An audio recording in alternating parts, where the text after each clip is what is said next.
Today we study about the next topic of thermal properties, that is aerial expansion. In previous video we have seen about the formula alpha is equal to LT minus L naught divided by L naught T minus T naught. Linear expansion का formula देखे थे. अब आगे हम देखेंगे aerial expansion. Second type क्या है? Areal expansion. Areal word area से डिनोट कर रहा है कि इसमें जो एक्सपांशन होगा विथ रिस्पेक्ट टू एरिया होगा. यानी अगर कंसिडर करते हैं कि हमारे पास एक मेटालिक प्लेट दी गई है, उस मेटालिक प्लेट का सरफेस एरिया अगर मानकर चलते हैं ए है, और उस मेटालिक प्लेट को अब अगर हम स्मॉल, उसका जो इनिशियल टेम्परेचर है मान लेते हैं टी है.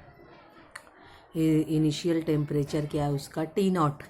जब टेम्परेचर उसका कितना था? 0 डिग्री सी.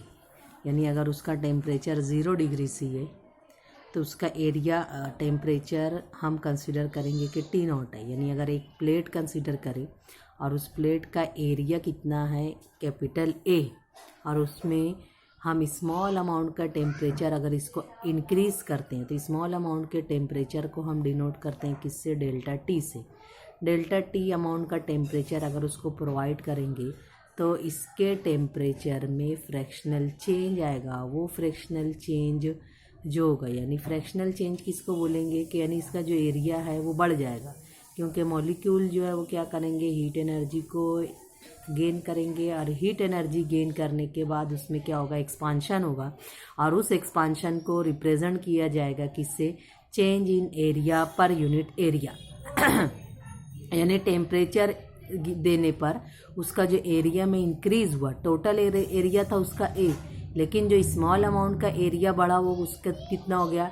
Delta A. तो इसको कहा जाता है fractional change in area which is equal to change in area per unit area.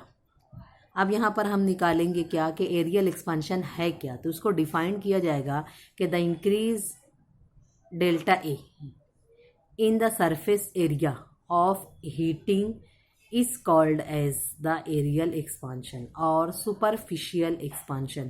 यानी सरफेस के अकॉर्डिंग जो एक्सपांशन होगा एरिया, उसको कहा जाएगा एरियल एक्सपांशन.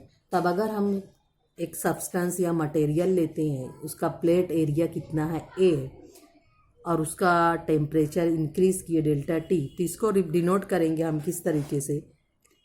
कब हुआ ये एरिया इंक्रीज? कब हुआ? तो इसको लिखा जाएगा change in area per unit area which is directly proportional to change in temperature. Change in temperature. Change in temperature अगर जब हम करते हैं तब इसको ले लेंगे, फार्मूला बनाएंगे delta A upon A. Proportionality constant हटेगा, वहाँ पर कांस्टेंट यूज़ करेंगे क्या? Beta. Beta is equal to delta T, beta into delta T. तो ये बीटा क्या कहलाएगा? एक्सप्रेशन में जो कांस्टेंट ऑफ प्रोपोर्शनलिटी, जैसे लीनियर एक्सपांशन था वहाँ पे अल्फ़ा यूज़ किए थे, ऐसे ही यहाँ पर हम यूज़ करेंगे beta. Beta is called as the coefficient of areal expansion of the solid. वहाँ पर अल्फ़ा क्या था? लीनियर एक्सपांशन, यानी रॉड में एक्सपांशन हुआ था, यहाँ प्लेट में एक्सपांशन है, इसको कहा जाएगा एरियल एक्सपांशन ऑफ सॉलिड. और बीटा के फॉर्म में अगर इसको रीअरेंज करेंगे तो ये इक्वेशन क्या बन जाएगी? Beta as it is delta A upon A into delta T. अब डेल्टा टी को अगर हम चेंज कर देंगे तो ऐसे कैसे लिखेंगे? डेल्टा टी यानी क्या? उसका जो शुरू का जो टेम्परेचर था और जो बाद का टेम्परेचर हुआ, तो बाद का टेम्परेचर तो बढ़ गया, तो बड़े में से क्या करेंगे? छोटे को माइनस कर देंगे, तो टी माइनस टी नॉट. और उसका जो इनिशियल टेम्परेचर था वो एरिया था ए नॉट था, और बाद में उसका जो एरिया बढ़ गया वो क्या था? A T.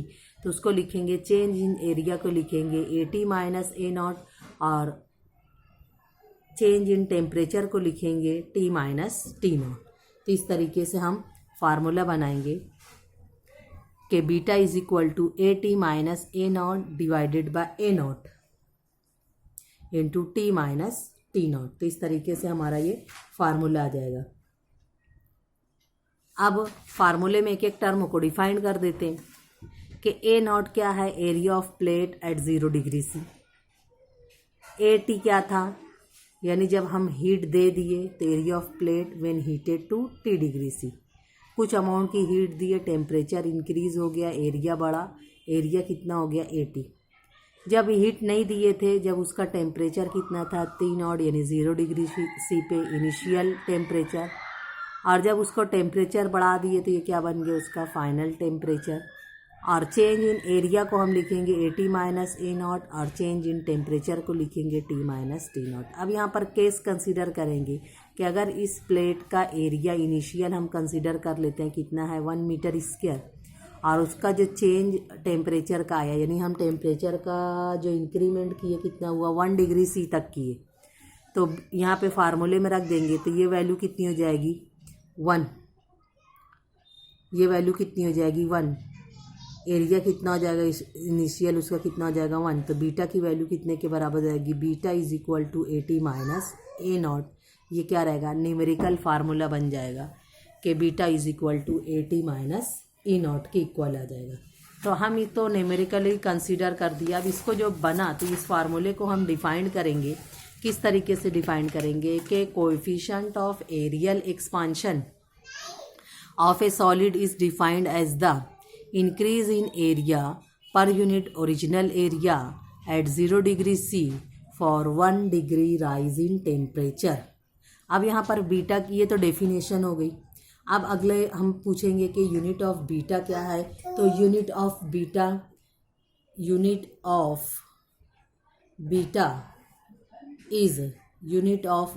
इज पर डिग्री सेल्सियस